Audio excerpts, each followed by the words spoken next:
প্রিয় দর্শক, স্বাগত এই সময় অনুষ্ঠানের সঙ্গে আছি আমি এস আকাশ। আপনারা জানেন যে এই সময়ে আমরা সমসাময়িক ঘটনা নিয়ে আলোচনা করে থাকি। আজ আমরা নির্বাচন কমিশনের রোড ম্যাপ নিয়ে আলোচনা করব। আপনারা জানেন যে একাদশ জাতীয় সংসদ নির্বাচন অনুষ্ঠানের কর্ম পরিকল্পনার একটা আনুষ্ঠানিকভাবে বই আকারে প্রকাশ করেছে বাংলাদেশ নির্বাচন কমিশন।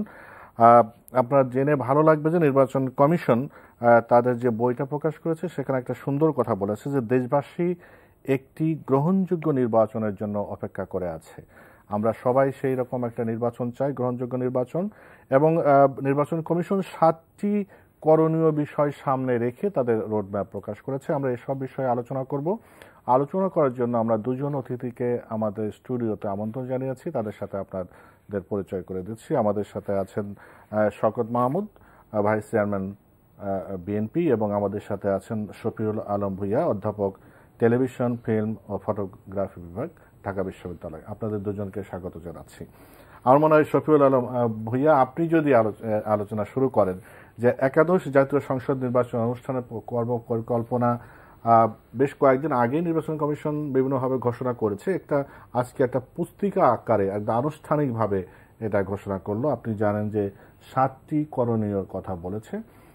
এর মধ্যে আপনার তাদের যে লক্ষ্য সেটা হলো রাজনৈতিক দলের সমান সুযোগ নিশ্চিতকরণ, সর্বব্যাপী অংশগ্রহণমূলক নির্বাচন অনুষ্ঠান এবং আইনি কাঠামো সংস্কার সহ বিভিন্ন কিছু। তো এই যে নির্বাচন কমিশনের উদ্যোগ, নির্বাচনকে, একাদশ জাতীয় সংসদ নির্বাচনকে সামনে রেখে, সেটাকে আপনি প্রাথমিকভাবে কিভাবে মূল্যায়ন করছেন? না, আমি তো এই উদ্যোগটাকে স্বাগত জানাই। কারণ হচ্ছে যে নতুন যে নির্বাচন কমিশন হয়েছে, এই নতুন নির্বাচন কমিশনের অধীনে একটি নির্বাচন হয়েছে, কুমিল্লা সিটি কর্পোরেশন নির্বাচন। সেই নির্বাচনটি সুষ্ঠু হয়েছে, গ্রহণযোগ্য হয়েছে, এটার ব্যাপারে তেমন কোনো সমালোচনা বা কোনো ধরনের সমস্যা আমরা লক্ষ্য করিনি। তো এখন আমাদের সামনে 1 থেকে 1.5 বছরের মধ্যে যেটা নির্বাচন কমিশন বলেছে যে একটা জাতীয় সংসদ নির্বাচন হবে, পরবর্তী জাতীয় সংসদ নির্বাচন। তো সেই নির্বাচনটাকে অংশগ্রহণমূলক করা। এর আগে যে নির্বাচনটা হয়েছে 2014, সেখানে বিএনপি সহ অনেকগুলো দল সেখানে অংশগ্রহণ করেনি। তো সামনের যে নির্বাচনটি আছে সেই নির্বাচনে নির্বাচন কমিশন চায় এবং আমরা সবাই চাই যে এটা একটা অংশগ্রহণমূলক নির্বাচন হোক, সকল রাজনৈতিক দল নির্বাচনে অংশগ্রহণ করুক। তো সেটাকে যদি অংশগ্রহণমূলক নির্বাচন করতে হয় তাহলে নির্বাচন কমিশনকে কিছু ভূমিকা পালন করতে হবে।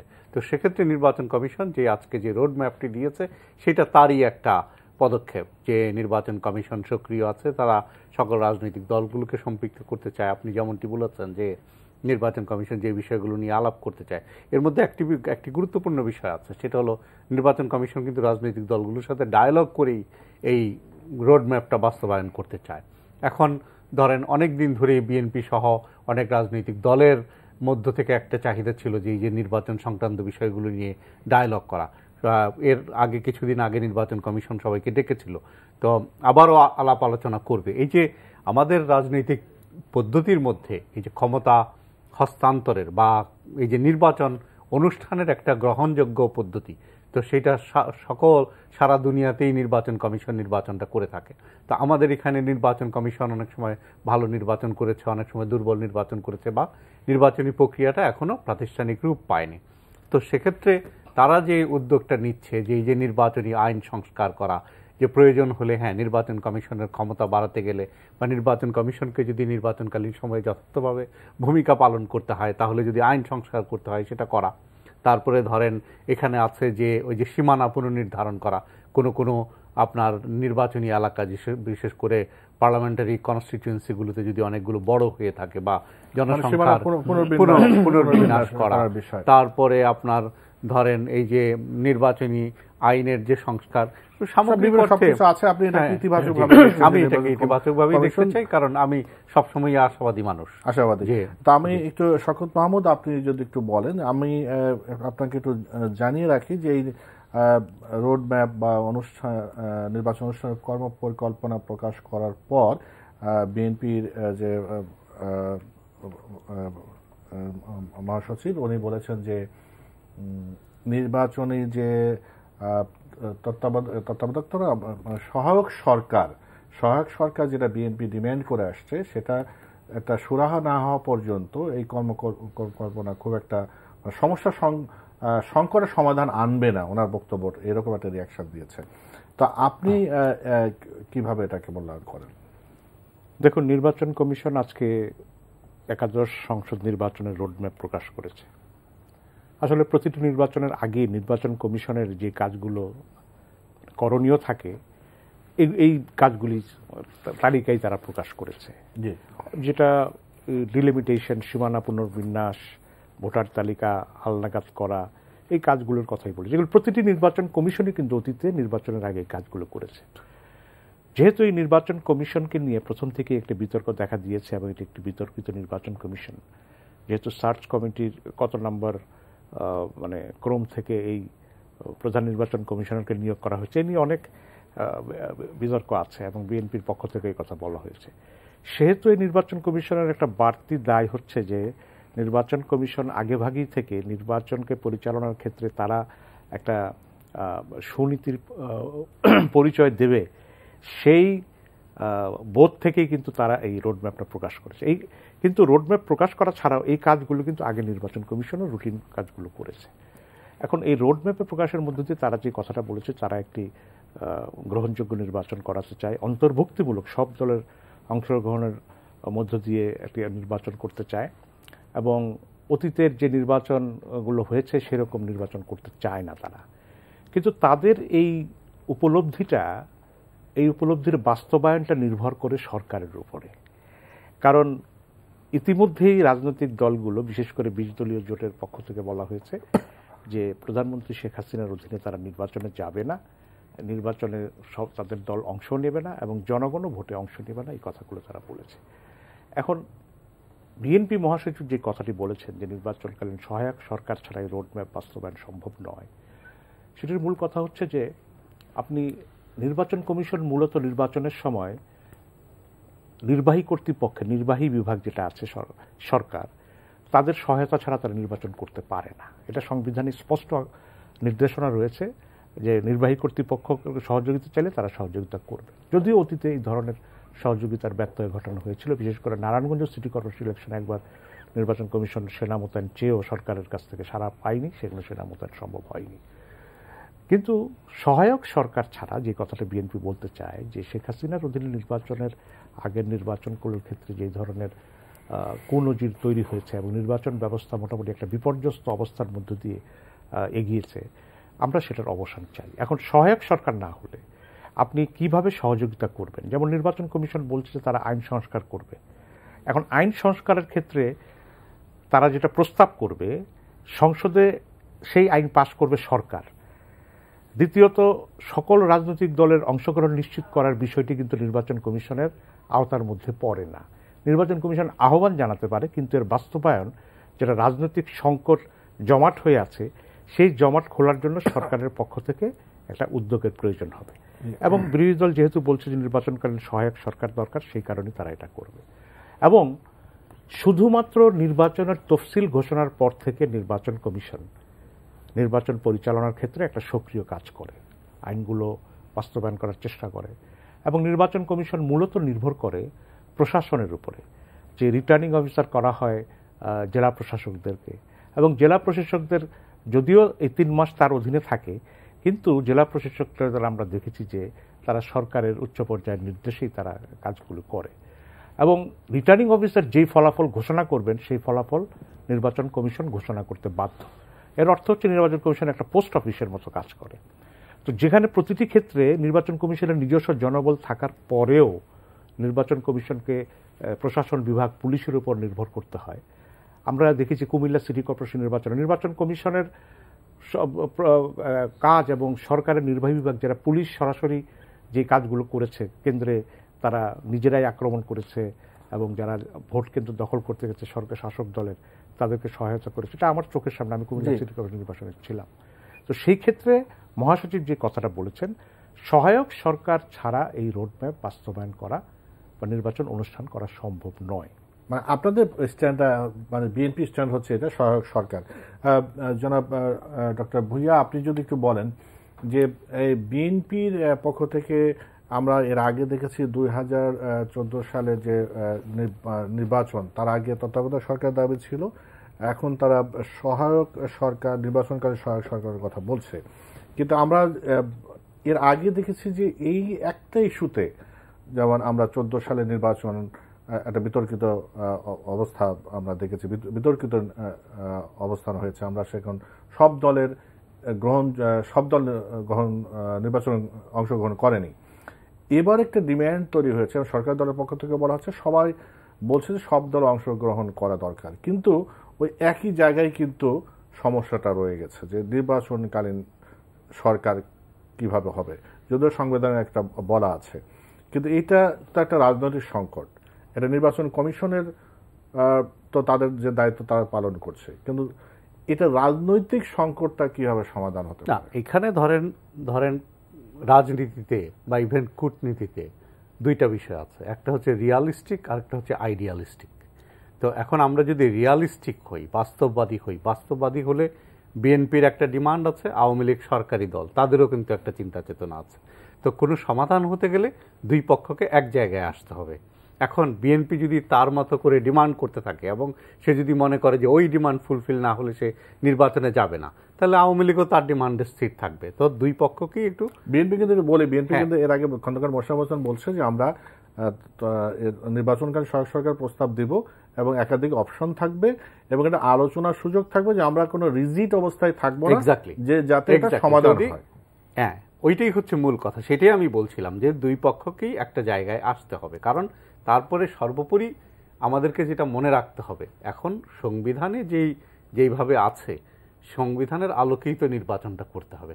তো সংবিধানের আলোকে যদি নির্বাচন করতে হয়, তাহলে বিএনপি যে সহায়ক সরকারের কথা বলছে সেটা সংবিধান পারমিট করে কিনা, তা আমার এটা সংবিধান বিশেষজ্ঞরা আরও ভালো বলতে পারবেন। কিন্তু আমার স্বাভাবিক জ্ঞানে মনে হয় যে বিএনপি যদি এটাকে আরেকটু খোলাসা করে যে সহায়ক সরকার বলতে তারা কি মিন করছে, তখন হয়তো আমরা পরিষ্কার মন্তব্য করতে পারবো যে এটা সংবিধানের সাথে সাংঘর্ষিক হয় কি হয় না।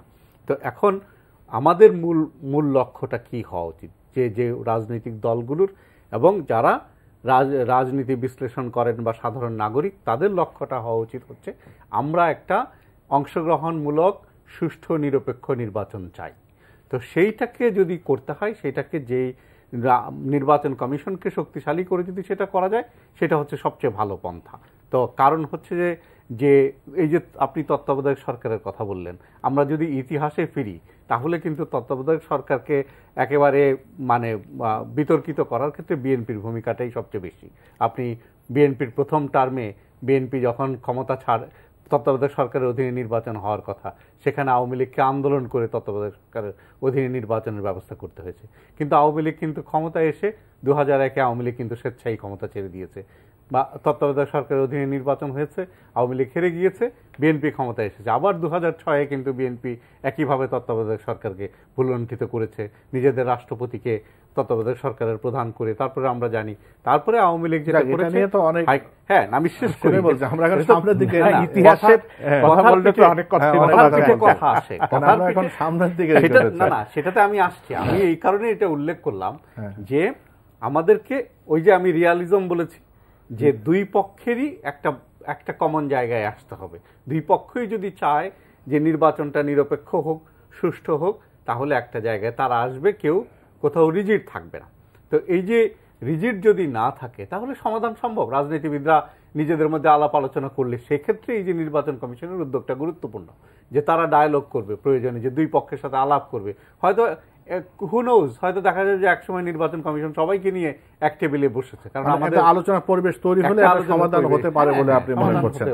শওকত মাহমুদ, আপনার কাছে আসি, যেমন নির্বাচনকালীন সহায়ক সরকারের কথা বলা হচ্ছে বিএনপির পক্ষ থেকে, এবং বলা হচ্ছে এটা আনুষ্ঠানিকভাবে বিএনপি এটা প্রস্তাবটা জনসমক্ষে দেবে, এখনো দেয়নি, আমরা জানি না তার ভিতরে কি আছে। কিন্তু আপনি কি এরকম কোনো ধারণা দিতে পারেন কিনা যে এটা বর্তমান যে সংবিধান আছে, সংবিধানের দৃষ্টিকোণ থেকেই এমন কোনো একটা সমাধান বের করার সুযোগ হবে কিনা? না, বিএনপি যখন প্রস্তাবটা দেবে তখন সেটা আপনারা বিবেচনা করে দেখবেন। আমি এই সহায়ক সরকারের প্রস্তাব কি থাকবে সেটা আমি এখনো জানি না, বা আমি এখনো বলতে চাই না। যেটা হচ্ছে যে সহায়ক সরকারের পরিকল্পনা অবশ্যই বিএনপি দেবে, এবং এই সহায়ক সরকারের পরিকল্পনা নিয়ে আলোচনার সুযোগ থাকবে। কিন্তু নির্বাচনকালীন সহায়ক সরকারের এই দাবিটি কিন্তু ঘুরিয়ে বর্তমান সরকার কিন্তু মেনে নিয়েছে। যেমন ওবায়দুল কাদের বলেছেন যে প্রধানমন্ত্রী শেখ হাসিনার সরকারই হবেন নির্বাচনকালীন সহায়ক সরকার। এই কথাটা যে তিনি উচ্চারণ করেছেন যে নির্বাচনকালীন সহায়ক সরকার যেই সরকার থাকবে আমাদের সরকার এটাই সহায়ক সরকার হিসেবে থাকবে, এতে করে তিনি দাবিটিকে নীতিগতভাবে এক ধরনের স্বীকৃতি দিয়েছেন। তো বিএনপি যেই কথাটি পরিষ্কার বলতে চায় যে তত্ত্বাবধায়ক সরকার একসময় ছিল, তত্ত্বাবধায়ক সরকারের সাংবিধানিক ব্যবস্থা কিন্তু বেগম খালেদা জিয়াই করে গিয়েছেন এবং এই তত্ত্বাবধায়ক সরকার ব্যবস্থাকে বিএনপি বিতর্কিত করেনি। বরং আমরা দেখেছি যে সংবিধানের যে পঞ্চদশ সংশোধনী, যেটার মাধ্যমে তত্ত্বাবধায়ক সরকার ব্যবস্থা বাতিল করা হয়েছে, তার জন্য যে পার্লামেন্টারি কমিটি গঠিত হয়েছিল, সেই পার্লামেন্টারি কমিটির যদি আপনি প্রসিডিংস এখনো বের করে দেখেন, সেখানে দেখবেন যে প্রত্যেক সদস্যই চেয়েছিল তত্ত্বাবধায়ক সরকার বহাল থাকুক।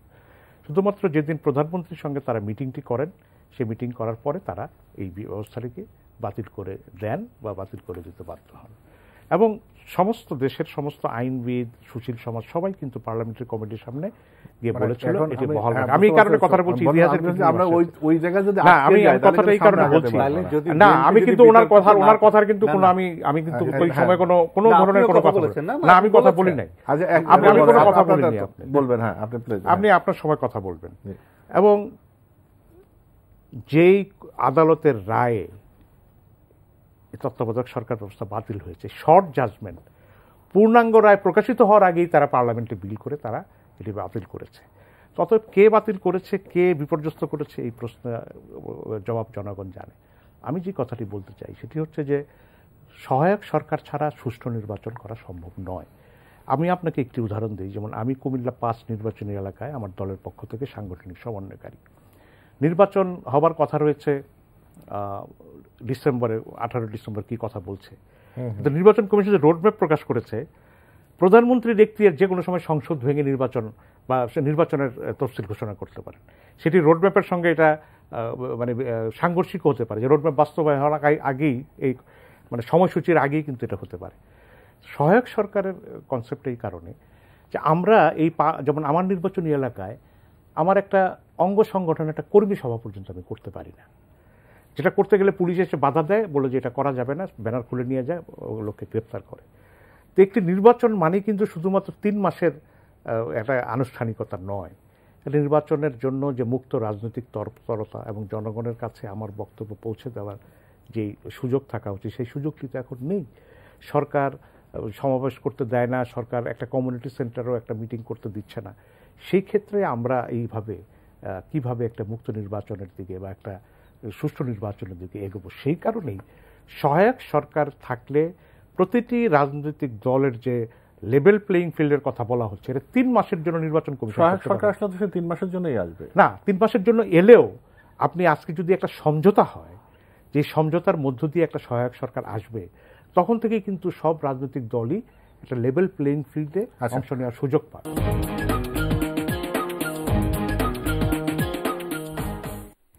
আমরা নির্বাচন কমিশনের যে কর্ম পরিকল্পনা সেটা নিয়ে আলোচনা করছি। আমাদের সাথে আলোচনায় আছেন Shawkat Mahmud, vice chairman BNP, এবং ডক্টর শফিউল আলম ভূঁইয়া, অধ্যাপক টেলিভিশন, ফিল্ম এবং ফটোগ্রাফি বিভাগ, ঢাকা বিশ্ববিদ্যালয়। শফিউল আলম ভূঁইয়া, যে প্রসঙ্গটা এখন একটু আপনার কাছে জানতে চাই সেটা হলো যে একটা নির্বাচন হতে হলে সকল দলের যে সমান সুযোগ, মানে মিছিল, মিটিং বা সভা সমাবেশ করার, যে রাজনৈতিক কর্মকাণ্ড পরিচালনা করার, যাকে আমরা লেভেল ফ্লাইং ফিল্ড বলছি, নির্বাচন কমিশনও সেটা বলছে যে এটা সবার একটা সমান সুযোগ থাকা দরকার।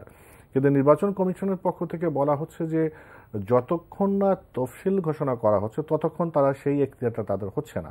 কিন্তু আমরা যেটা, আপনি তো রিয়ালিজমের কথা বলছেন, যে রিয়ালিটি যদি আমরা দেখি তাহলে আমরা একটা কিন্তু নির্বাচনের আবহাওয়া তৈরি হয়েছে এবং আমরা কিন্তু সভা সমাবেশে নির্বাচনের জন্য ভোট চাইতেও দেখছি। তো সেক্ষেত্রে কি সরকারি দল তো সমাবেশ করার সুযোগ পাচ্ছে এবং ভোট চাওয়ারও সুযোগ পাচ্ছে, কিন্তু পক্ষান্তরে যেমন শওকত মাহমুদও বলছিলেন যে ছোটখাটো সমাবেশ করার অনুমতি পাচ্ছে না। তো সেক্ষেত্রে কি এখানে একটা বৈষম্য তৈরি হচ্ছে না? এখানে তাহলে কি করা যেতে পারে? ছোটখাটো সমাবেশ করার অনুমোদন পাওয়া যাচ্ছে না, এটা আমি পরিষ্কার বলতে পারবো, এটা উনি দাবি করেছেন। তো কারণ এটার জন্য কিন্তু এই যে আমরা বিভিন্ন সময় যেটা দেখেছি, তার আগে আমি যেটাতে যেতে চাই, যে তত্ত্বাবধায়ক সরকারকে বিএনপি বিতর্কিত করেছিল, এটা আমি কেন বলেছিলাম এই কারণে যে আপনি 91 থেকে শুরু করে এই যে 95 ওই সময়টাও বিএনপি স্বেচ্ছায় তত্ত্বাবধায়ক সরকারের হাতে ক্ষমতা হস্তান্তর করেনি। তারপরে আপনার 2006-এও কিন্তু করেনি, সেই কারণে আমি বলেছিলাম। তো এবারে আসি যে এই যে ধরেন এই যে আপনি যে লেভেল প্লেইং ফিল্ডের কথা বলছেন, এটা অবশ্যই দরকার। এখন এই লেভেল প্লেইং ফিল্ডটা আপনি কীভাবে করবেন? যেমন বিএনপি দীর্ঘদিন ধরে দাবি করে আসে তত্ত্বাবধায়ক সরকারের আমলে। আপনি যদি হিস্টোরিক্যালি দেখেন, বাংলাদেশে কিন্তু একেবারে রিভার্স একটা চিত্র। তত্ত্বাবধায়ক সরকারের অধীনে যখনই নির্বাচন হয়েছে, ক্ষমতাসীন দল ক্ষমতায় আসতে পারেনি, এটা বিএনপিও আসতে পারেনি, আওয়ামী লীগও আসতে পারেনি। তো যার ফলে তত্ত্বাবধায়ক সরকারের হাতে ক্ষমতা হস্তান্তর করলে তো লেভেল প্লেইং ফিল্ড হয় না, এক ওয়ান সাইডেড হয়ে যায় বাংলাদেশের রাজনীতির যে ধরনটা। তো তারপরে এই যে সভা সমাবেশ করা, আপনি যদি বিএনপির আন্দোলনটাকে দেখেন, যে এই যে বিএনপি যে গত 7-8 বছরে যে আন্দোলন করার চেষ্টা করেছে, আন্দোলনটা হচ্ছে সরকার উৎখাতের আন্দোলন। তারপরে হচ্ছে আপনার এই যে কোনো নির্বাচনকে এই যে সরকারকে বিব্রতকর অবস্থায় ফেলার একটা প্রক্রিয়া হিসেবে বিএনপি নিয়েছে সবসময়। তো এই যে রাজনৈতিক যে মনোবাসনা বা মনোবৃত্তি যদি এরকম হয়, কারণ এটা তো এক পক্ষের উপর নির্ভর করে না, দুই পক্ষের উপরই নির্ভর করে। সরকারের আচরণ কি হবে, বিরোধী দলের আচরণ কি হবে। সরকার এবং বিরোধী দলের আচরণ কিন্তু পরস্পরের সাথে সম্পর্কযুক্ত। আমরা যে আগুন সন্ত্রাস থেকে শুরু করে যেই আন্দোলনের যেই নমুনা দেখেছি, তো সেই রকম একটা পরিস্থিতিতে যে আপনি বিএনপি যে সমাবেশ করবে, তা সেই সমাবেশে যে গোলমাল হবে না তার নিশ্চয়তা কি, এই ধরনের প্রশ্ন পুলিশ প্রশাসন বলেছে। কিন্তু আপনি যদি আমাকে জিজ্ঞেস করেন, আমি অবশ্যই মনে করি যে বিএনপির গণতান্ত্রিকভাবে সভা সমাবেশ করার অধিকার আছে। যদি কোথাও না দিয়ে থাকে, অবশ্যই সেটা পুলিশের কাছে ক্লারিফাই করা উচিত যে কেন দিচ্ছে না, তাদের কাছে কি ধরনের। এখানে সরকার কোনো ভূমিকা রাখতে পারে কিনা, কারণ যেহেতু রাজনৈতিক দল এবং এটা রাজনৈতিক কর্মকাণ্ড, সরকার যে ভূমিকা রাখতে পারে, বিরোধী দলকেও বিএনপিকেও একই ভূমিকা রাখতে হবে, যে তারাও কনস্ট্রাকটিভ পলিটিক্সটা করতে হবে। সরকারেরও উচিত হচ্ছে বিএনপির জন্য স্পেস তৈরি করা, একইভাবে বিএনপিরও উচিত কিন্তু সরকারকে সহযোগিতা করা। তো এই যে সহযোগিতার সংস্কৃতি, আমরা যখন বিরোধী দলে থাকে, আমাদের দেশের রাজনৈতিক দলগুলো খালি বিরোধীরাই করতে থাকে। ইভেন কোনো ইস্যুতেই দেখেন যে বিরোধী দল সরকারকে প্রশংসা করে না, একইভাবে সরকারও বিরোধী দলকে দেখে। এই যে রাজনৈতিক সংস্কৃতি আমাদের আছে, সেই সংস্কৃতি থেকে বেরিয়ে আসার চেষ্টাটা করতে হবে আমাদের। রাজনৈতিক অপসংস্কৃতি, হ্যাঁ, যে এইটাকে আমরা অপসংস্কৃতি বলতে পারি, যে পরস্পরের মধ্যে অ্যাটলিস্ট জাতীয় ইস্যুগুলোতে তো ঐক্যমত হতে পারে। কিন্তু হয় না কেন? হয় না হচ্ছে যে এই যে দুইটা রাজনৈতিক দলের জন্ম প্রক্রিয়াই ভিন্ন, এবং এই দুইটা রাজনৈতিক দলের যে অস্তিত্বের যে লড়াই, একটা আরেকটার সাথে যে লড়াইয়ে লিপ্ত, সেটা এক ধরনের জিরো সাম গেম হয়ে গেছে। আপনি যদি তাইলে আবার ইতিহাসে ফিরতে হবে আমাকে, যে জন্ম প্রক্রিয়ার দিকে। তো সেইটাতে আমরা ইতিহাসের দিকে যেতে চাই না, কিন্তু আমরা চাই যে সরকার যেমন পরিবেশ সৃষ্টি করবে, বিএনপিকেও সেইভাবে এগিয়ে আসতে হবে। যে আপনার বিএনপিকে এগিয়ে আসার কথা বলছেন, যে আমরা বারবার যেটা শুনি যে এখন যে রাজনৈতিক লেভেল প্লেইং ফিল্ডের কথা বলা হচ্ছে, আপনাদের থেকে কি এরকম, পুলিশকে কি এরকম নিশ্চয়তা দেওয়া হচ্ছে না যে কোনো এখানে সংঘাত হবে না, বা আপনারা শান্তিপূর্ণভাবে করবেন, বা এই সমাবেশ আপনি করতে দিলেই না আপনি বুঝবেন যে সংঘাত সমাবেশ হবে কিনা। আপনি রাজনীতিতে বিরোধী দলের আন্দোলনের কথা বলছেন, কিন্তু সরকার যে ফ্যাসিজম চালাচ্ছে সেটার ব্যাপারে আপনি কথা বলছেন না। আপনি বিরোধী দলের উপরে দমনের নামে তাদের গুম, ক্রসফায়ার প্রতিনিয়ত হচ্ছে, সেগুলির ব্যাপারে আপনি কথা বলছেন না। বিরোধী দলের এই চট্টগ্রামের যে ছাত্র দলের ছেলে নুরুকে একটা এসআই ধরে নিয়ে গেল, এটা নিয়ে কোনো তদন্ত করছেন না। ফখরুল ইসলাম আলমগীর রাঙ্গামাটিতে গেল, কারা আক্রমণ করে তার গাড়ি বহরকে বিপর্যস্ত করলো, সেটা নিয়ে কোনো তদন্ত হচ্ছে না। বেগম খালেদা যে সিটি কর্পোরেশন ইলেকশনে ক্যাম্পেইন করতে বেরিয়েছেন, তার প্রকাশ্যে তার গাড়ির উপর হামলা হলো, কারা করলো, সেগুলো নিয়ে আপনি কোনো নিশ্চুপ রয়েছেন। তো এগুলোতে মনে হয় যে সরকার তো বিরোধী দলকে আসলে ফাংশন করতে দিতে চায় না। এখন ওইতে আওয়ামী লীগ বাংলাদেশের রাজনীতিতে কিভাবে কি রাজনীতি করে, কখন সন্ত্রাসে, যেমন 2006-এর যে বলেছে তত্ত্বাবধায়ক সরকার হাতে ক্ষমতা হস্তান্তর করেনি, অবশ্যই ক্ষমতা হস্তান্তর করেছে, কিন্তু ক্ষমতা হস্তান্তরের পরে যে লগি বৈঠার যে তাণ্ডব আমরা দেখেছি, সেই সন্ত্রাসের তুলনা তো বাংলাদেশে আর কোথাও হতে পারে না। আমার কথা হচ্ছে যে একটি রাজনৈতিক দাবি সংবিধানে আছে কিনা, সংবিধানের মধ্যেই সম্ভব, সংবিধানে না থাকলেও সংবিধানকে সংশোধন করে সম্ভব। যখন শেখ হাসিনা তত্ত্বাবধায়ক সরকারের আন্দোলন করেছেন তখন তো সংবিধানে ছিল না, কিন্তু সংবিধানে তার সংশোধন করেই তো এটা আনা হয়েছে।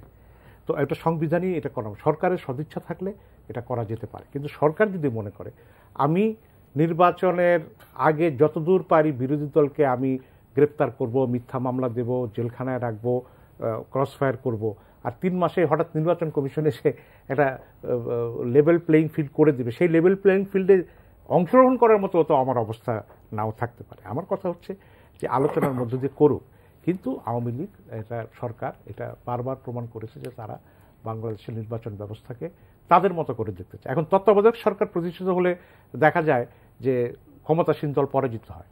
তত্ত্বাবধায়ক সরকার কিন্তু বাংলাদেশে ভোটের মানে ফলাফল নির্ধারণ করে, বাংলাদেশের জনগণ নির্ধারণ করে। জনগণ যেখানে নির্ভয়ে ভোট দিতে পারবে এবং তাদের ভোটের দেওয়াটা রেজাল্টের মধ্যে আসবে, সেটাই হচ্ছে বাংলাদেশের সুষ্ঠু নির্বাচন। এটা তত্ত্বাবধায়ক সরকার কোনো বিষয় না, কিন্তু নির্বাচনটা ফেয়ার করাটা ইম্পর্টেন্ট। সেই ক্ষেত্রেই আমরা চাই যে সহায়ক সরকার থাকুক।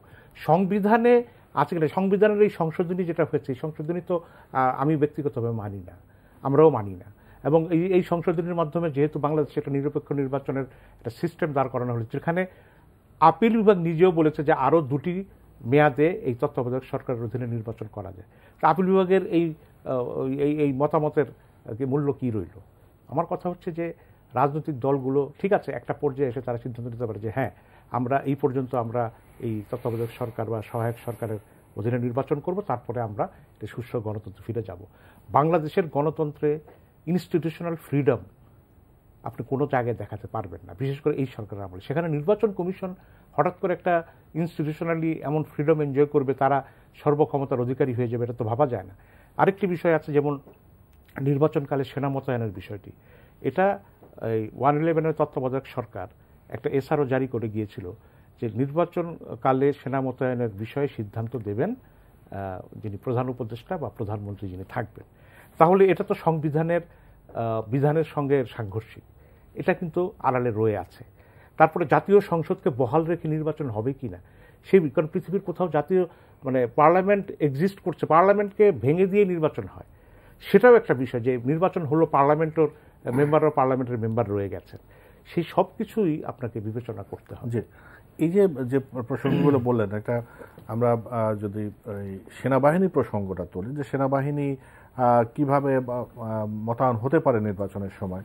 এর আগে আমরা দেখেছি ওবায়দুল কাদের বলেছেন যে বিএনপি সময় বিএনপি যেভাবে মোতায়েন করেছিল আমরা ওইভাবে মোতায়েন করব, এবং এসআরওর কথা বললেন। সেটা তো যদি সংবিধানের সাথে সাংঘর্ষিক কথা বলছেন শওকত মাহমুদ, আপনি হয়তো বলতে পারবেন যে এটা সাংঘর্ষিক কিনা বা আপনি কি মতামত দেন। যেমন আরেকটা এই প্রসঙ্গটা কিন্তু অনেকেই বলে যে এই বাংলাদেশে একটা ইউনিক ব্যবস্থা এখন যেটা আছে সংবিধানে, যে এক সেট সংসদ সদস্য রেখে আরেক সেট নির্বাচন সংসদ ভেঙে না দিয়ে, সেটাকে আপনি কিভাবে ব্যাখ্যা করবেন? না, যেমন সেটাতে যাওয়ার আগে আমরা যখন এই সরকারকে সমালোচনা করি, তো এই সরকারের সমালোচনা করতে গেলে আপনার তো বিগত সরকারের সাথে তুলনা করতে হবে। আপনি যদি বিএনপি জোট সরকারের তুলনা করেন, তাহলে রাষ্ট্র হত্যাকাণ্ডের সাথে জড়িত ছিল সেই সময়। 21শে আগস্টের গ্রেনেড হামলার কথা বলেন, এই যে আওয়ামী লীগের সভাপতি সহ অনেকগুলো নেতৃবৃন্দকে হত্যা করার যে ষড়যন্ত্র হয়েছিল, সেখানে সরকারের রাষ্ট্র কাঠামো এবং রাষ্ট্রযন্ত্র ব্যবহৃত হয়েছে সেখানে। তারপরে আপনারা দেখেন যে আহসানুল্লাহ মাস্টারকে খুন করা হয়েছে। এরকম অসংখ্য উদাহরণ আমরা আনতে পারি। এই খুনের উদাহরণগুলো কেন আনতে চাচ্ছি? এই যে আমাদের রাজনৈতিক দলের মধ্যে যে সম্পর্ক বিনষ্ট হয়েছে, এই সমস্ত কারণেই তো সম্পর্কটা বিনষ্ট হয়েছে। এই যে আজকে যে নির্যাতনের কথা বলা হচ্ছে, যে বিএনপি কিভাবে ট্রিটমেন্ট করেছিল, মতিয়া চৌধুরীকে রাস্তায় ফেলে পিটিয়েছে, তোফায়েল আহমেদকে পিটিয়েছে আওয়ামী লীগ। আমরা রাজনৈতিক উত্তরণ মানে আমরা উন্নয়নের উত্তরণ কিভাবে হবে? এই প্রশ্নটা হচ্ছে এটা, যে আমরা যখন বিরোধী দলে যাই তখন এটার উত্তরণ চাই, কিন্তু সরকারে থাকলে আর উত্তরণের কথা আমাদের মাথায় থাকে না। দুই দলের জন্য প্রযোজ্য, এটা দুই দলের জন্য প্রযোজ্য। আমি তো কোনো বিশেষ দল সেটা বলছি না, তাহলে আমাদের রাজনৈতিক উত্তরণ তো দরকার। আর আরেকটা জিনিস যে সেনা মোতায়েনের ব্যাপারে আমার বক্তব্য হচ্ছে যে ধরেন সেনাবাহিনীর কাজ কি? সেনাবাহিনীর কাজ কি নির্বাচন পরিচালনা করা, না রাষ্ট্রের সার্বভৌমত্ব এবং স্বাধীনতা রক্ষা করা? তা আমরা এই যে নির্বাচনে সেনা চাই, এটাও তো আমাদের এই যে এক ধরনের সামরিক মানসিকতা, যে আমরা আমাদের পুলিশ বাহিনীকে কেন শক্তিশালী করি না, আইন শৃঙ্খলা বাহিনীগুলোকে কেন শক্তিশালী করি না, যেটা যাদের কাজ। সেনাবাহিনীর কাজ নির্বাচন পরিচালনা করা না। তো আপনি যদি রাষ্ট্রের গণতান্ত্রিক প্রতিষ্ঠানগুলোকে যদি উন্নত করতে চান, ডেভেলপ করতে চান, তাহলে আপনার এই যেই প্রতিষ্ঠানের যে কাজ করবার কথা, তাকে শক্তিশালী করে সেই কাজে আপনাকে নিয়োজিত করতে হবে। তারপরে আপনি একটি প্রসঙ্গ এনেছেন যে পার্লামেন্ট থাকবে কি থাকবে না, সেটা নিয়ে রাজনৈতিক দলগুলো আলোচনা করতে পারে যে হ্যাঁ এটা কি পার্লামেন্ট ভেঙে দিয়ে নির্বাচন হবে, কারণ এরকম অনেক জিনিসই আমাদের সংবিধানে আছে।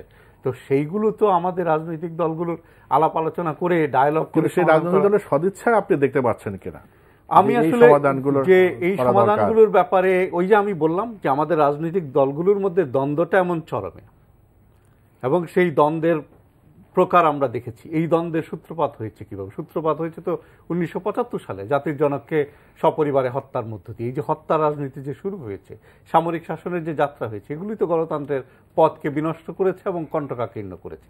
তো যার ফলে এই যে ধারাবাহিকতা যে চলে এসছে, এটা থেকে বেরিয়ে আসতে গেলে এই যে নির্বাচন কমিশন যে ডায়ালগের কথা বলছে, এই ডায়ালগের পরিবেশটা সৃষ্টি করা, ডায়ালগ শুরু করা, এবং আলাপ আলোচনা শুরু করলে তখন হয়তো আপনার এক ধরনের এই যে পথ বেরোবে। আপনি যদি রোড ম্যাপ অনুসারে সামনের দিকে না আগান, ধরেন আমরা যদি একটা জায়গায় রিজিড থাকি যে এইটা না হলে আমি যাব না, তাহলে কোনো সমাধান বেরিয়ে আসবে না। রিজিড থাকলে কোনো পক্ষ রিজিড থাকলে তো হয় না, বিচার মানে তাল গাছ আমার, সেটা তাহলে তো হবে না। আমি ডক্টর শফিউল আলম ভূঁইয়ার কথা একটু আশাবাদ দেখলাম যে নির্বাচন কমিশন আলোচনা শুরু করলে যেহেতু বিএনপি কেও ডাকবে বা সব রাজনৈতিক দলকে ডাকবে, সরকারের দলকেও ডাকবে, শিশু সমাজের সাথেও কথা বলবে, তখন একটা নির্বাচনী বা আলোচনার পরিবেশ হয়তো তৈরি হতে পারে, উনি তেমনটি বলছেন। আর একটা কথা বলেছেন যে সেনাবাহিনীর প্রসঙ্গ যেটা আসছে, সেটা বলছেন যে সেনাবাহিনীর কাজ তো নির্বাচন পরিচালনা না, আইন শৃঙ্খলা বাহিনীর উপর কেন আমরা নির্ভর করি না, যেটা তারা নিয়োজিত। আপনার বক্তব্য কি? না, সেনাবাহিনী তো নির্বাচন পরিচালনা করে না, আমরা এটা বুঝতে ভুল করি, এটা আমাদের অজ্ঞতা। কারণ সেনাবাহিনী নির্বাচন কাজে আইন শৃঙ্খলার ক্ষেত্রে সহায়তা করে, তারা স্ট্রাইকিং ফোর্স হিসেবে থাকে এবং যেখানে গোলযোগের খবর পায় সেখানে তারা অবস্থান নেয়। আমাদের এটা সামরিক মানসিকতা না। সামরিক মানসিকতা হলে আমরা রাস্তাঘাট বানানোর ক্ষেত্রে সেনাবাহিনীকে ব্যবহার করছি কেন? তাহলে সেটা সামরিক মানসিকতা না। আমরা হাতির ঝিল বানানোর জন্য সেনাবাহিনীকে কন্ট্রাক্ট দিচ্ছি, ব্রিজ বানানোর জন্য কন্ট্রাক্ট দিচ্ছি। সেনাবাহিনীর কাজ কি ব্রিজ বানানো, রাস্তা বানানো কিনা? সেটা না, সেটা হচ্ছে সেনাবাহিনী মোতায়েন থাকলে মানুষের, ভোটারদের মধ্যে এক ধরনের আমি বলবো যে একটা নির্ভয় মনোভাব কাজ করে যে আমি ভোট দিতে পারবো বিনা বাধায় এবং এখানে কেউ আমাকে বাধা দিতে পারবে না। সেই থেকেই তারা সেনাবাহিনীর কথা বলে। সেনা মোতায়েনটা আমরা ওই কারণেই চাই। এবং বাংলাদেশে পুলিশের যে বর্তমান ইমেজ, সেই ইমেজ কথা যদি আপনারা চিন্তা করেন, কারণ পুলিশের পক্ষ থেকে কোনো একজন পুলিশ সদস্য বলেছিলেন যে মাছের রাজা ইলিশ, দেশের রাজা পুলিশ। তো এটা পুলিশ কিভাবে নির্বাচন ব্যবস্থাকে কি করে সেটা আমাদের চোখের সামনে তো আমরা দেখেছি। তারা নিজেরাই পার্টি হয়ে যায়। ঢাকা সিটি কর্পোরেশনের ইলেকশনে আমি একজন ক্যান্ডিডেটের পক্ষে আমরা মনোনয়ন দিয়েছিলাম, আমরা দেখেছি। তো শুধুমাত্র পুলিশ দিয়ে তো নির্বাচন করলে ওই অবস্থায় হবে। হ্যাঁ, এখন পুলিশকে আমরা সেইভাবে ডেভেলপ করতে পারি কিনা। আমি প্রথমেই বলেছি যে ইনস্টিটিউশনাল ফ্রিডম নাই। যেমন এফবিআই এর চিফ নিজে সিদ্ধান্ত নিতে পারে তার সহকর্মীর সঙ্গে আলোচনা করে যে যুক্তরাষ্ট্রের প্রেসিডেন্ট যদি কোনো অন্যায় করে থাকেন সেটা আমরাই তদন্ত করে দেব। ভারতের সিবিআই সিদ্ধান্ত নিতে পারে যে অমুক রাজনীতি মন্ত্রীর বিরুদ্ধে দুর্নীতি তদন্ত আমরা করব। কিন্তু বাংলাদেশে কোনো প্রতিষ্ঠানের পক্ষ থেকে এটা কোনো প্রতিষ্ঠানের প্রধান বা প্রতিষ্ঠান সিদ্ধান্ত নিতে পারে না যে আমরা অমুকের বিরুদ্ধে এটা তদন্ত করব, আমরা ইন্ডিপেন্ডেন্টলি ব্যবস্থা নেব। এটা ডেভেলপ করেনি। সেই ক্ষেত্রে আমরা মনে করি যে যদি আমার মাথার উপর একটা নিরপেক্ষ সরকারের আচ্ছাদন থাকে, একটা সহায়ক সরকারের আচ্ছাদন থাকে, সেই ক্ষেত্রে আমরা অ্যাটলিস্ট কারো পক্ষে না, নিরপেক্ষভাবেই যেন তারা নির্বাচন পরিচালনাকে সহযোগিতা করে। সেনাবাহিনীও সেই অংশের মধ্যেই পড়ে। আমরা একদম শেষ পর্যায়ে চলে আসি। আপনার কাছে আরেকটা প্রশ্ন করে, যেমন নির্বাচন কমিশনের রোডম্যাপে আছে যে আইনি কাঠামো পর্যালোচনা ও সংস্কার, সেখানে এখন যে ভিত্তিতে আসন বিন্যাস করা হয় সেটা হলো জনসংখ্যার ভিত্তিতে। তারা আইনটা একটু সংস্কার করতে চায়, সেটা হলো জনসংখ্যার ভিত্তিতে শুধু না, ভোটার সংখ্যা এবং আয়তনটা বিবেচনায় নিয়ে এটা করতে চায়। কারণ তা না হলে যে গ্রাম, শহর এবং জনগণের ঘনত্ব তো শহরে বেশি, কিন্তু জনগণ তো শহরে বসবাস করে বেশি, কিন্তু আবার তাদের ভোটার হয়তো গ্রামে। এই সংস্কার করতে চায় এবং সাথে সীমানা, সংসদীয় এলাকার সীমানা পুনর্নির্ধারণ বিষয়েও তাদের কিছু বক্তব্য আছে। তার কারণে গত যে নির্বাচন হয়েছে সেটা 2001 সালের যে আদমশুমারি সেটার উপর ভিত্তি করে। তো আমরা এরপরে তো আরেকটা 2011 সালে আদমশুমারি হয়েছে। তো এই যে সংস্কারগুলো করতে চাই সেটা নিয়ে আপনার কি পর্যালোচনা? আমি তো যেমন নির্বাচন কমিশন যে সংস্কারগুলো করতে চাই, সংস্কারগুলো দরকারি, প্রয়োজনীয়, এবং এইটা সামনে একটা অংশগ্রহণমূলক এবং নিরপেক্ষ নির্বাচনের জন্যই সংস্কারগুলো করা। ধরেন এই যে নিশ্চয়ই আমি এক্স্যাক্টলি বলতে পারবো না, নির্বাচন কমিশন হয়তো বলতে পারবে যে এই যে সীমানা পুনর্নির্ধারণ না করার কারণে কোনো ধরনের ভারসাম্যহীনতা আছে কিনা। হয়তো দেখা যায় যে আমরা দেখেছি একটা নির্বাচনী এলাকায় অনেক ভোটার, আবার পাশাপাশি আরেকটা নির্বাচনী এলাকায় হয়তো কম ভোটার আছে। তো এটা যদি ধরেন একেবারে কম সময়ের মধ্যে সুন্দর একটা ব্যালেন্সের মধ্যে আনা যায়, যে ধরেন আয়তন কম, ওই যে আপনি যেটা বললেন যে অনেক জায়গায় বলতেছে যে জনসংখ্যা শুধু না, ভোটার সংখ্যা, আয়তন সবকিছু মিলে যাতে যে প্রাইমারিলি আপনার ভোটার সংখ্যাটাই তাকে হিসেব করতে হবে, যে কারণ হচ্ছে ভোটার তো ম্যাটার করে। তারপরে দেখতে হবে যে সীমানাটা, এটা এলাকাটা কতটা বড়। অনেক সময় দেখা যায় যে একটা ছোট এলাকায় অনেক লোক বাস করে, বিশেষ করে শহর এলাকা। আপনি এখন কিন্তু বর্তমানে যেটা ভোটার সংখ্যার উপর করা হয় না, জনসংখ্যার উপরে। হ্যাঁ, কারণ জনসংখ্যার সাথে ভোটার সংখ্যার একটা সম্পর্ক আছে, কিন্তু জনসংখ্যা আর ভোটার সংখ্যা তো এক কিন্তু না। কারণ আমার ঢাকা শহরে যারা আছে তাদের অনেকেই কিন্তু গ্রামে ভোট দেয়। তো আমরা একদম শেষ পর্যায়ে চলে আসছি। আমি আপনার কথা বুঝতে পেরেছি যে আইনি কাঠামো যে সংস্কার উদ্যোগ নিয়েছে সেটা করা উচিত। আপনি এই আইনি কাঠামো সংস্কারের বিষয়ে, বিশেষ করে সীমানা পুনরুদ্ধারণের বিষয়ে বিএনপির অবস্থান? এই ক্ষেত্রে আমি একটা কথা বলতে চাই। আপনি যেটা বলেছেন 2001-এর সীমানা বিন্যাসের ভিত্তিতে হয়েছে নির্বাচন, এটা ঠিক না। 2008-এর নির্বাচন কমিশন 2008-এর আগে অনেক আসনকে কিন্তু তারা সীমানা পুনর্বিন্যাস করেছে। 2001 সালের শুমারির বিষয়টা বাদ দিয়েও 2008-এর নির্বাচনের আগে যেমন তারা ঢাকা শহরে অনেক আসন বাড়িয়ে দিয়েছে, আবার ঢাকার বাইরের অনেক জায়গায় দেখা গেছে যে কোনো এলাকায় 3 লাখ 4 লাখ ভোটার, তাদের জন্য একটা কনস্টিটিউশন করেছে। এই ক্ষেত্রে কিছু রাজনৈতিক দৃষ্টিভঙ্গিও কাজ করেছে আমি বলবো। যেমন এত বেশি আসন হয়েছে এক জায়গায়, কিন্তু বাইরে তেমন বেশি আসন আবার উল্টা কমিয়ে দেওয়া হয়েছে। তো এগুলো নিয়ে কিন্তু সীমানা পুনর্বিন্যাসের মূল ভিত্তি হচ্ছে গণশুনানি। তারা গণশুনানির আয়োজন করে, গণশুনানির ভিত্তিতেই কিন্তু নির্বাচন কমিশন ব্যবস্থা নেয় সাধারণত। তো আমরা আশা করব যে এই 2008-এ যেটা করা হয়েছিল সেটা অনেক ক্ষেত্রেই কিন্তু অনেক আসনের কিন্তু একটা গোলমাল তৈরি করেছে। সেটা যত সুরাহা হয় এবং গণশুনানির মধ্য দিয়ে জনগণের বক্তব্যের ভিত্তিতেই, এবং তারা যে মানদণ্ড ঠিক করেছে, জনসংখ্যা এবং ভোটার সংখ্যা এবং ভৌগোলিক বিষয়, সেগুলো তো আইনে আগেও ছিল। তারপরেও আমার মনে হয় যে এটা সুষ্ঠু হওয়া উচিত। কারণ 300 আসনই রাখতে হবে। যদি 300 আসনই রাখা হয় তাহলে কিন্তু এই আসনগুলোকে কিন্তু এমনভাবে বিন্যাস করতে হবে যাতে করে জনগণের মধ্যে কোনো ক্ষোভ না থাকে। এবং নির্বাচন কমিশন কিন্তু সেটাই বলছে, এবং সেটা যে রাজনৈতিক দল এবং সুশীল সমাজের সাথে আলোচনা করার পরে এটা আইন সংস্কারের যে প্রত্যেকটি এলাকার ক্ষেত্রেও কিন্তু এটা বক্তব্য নিতে হবে, নিয়ে তারপরে তারা একটা সংস্কারের প্রস্তাব দিতে চায়।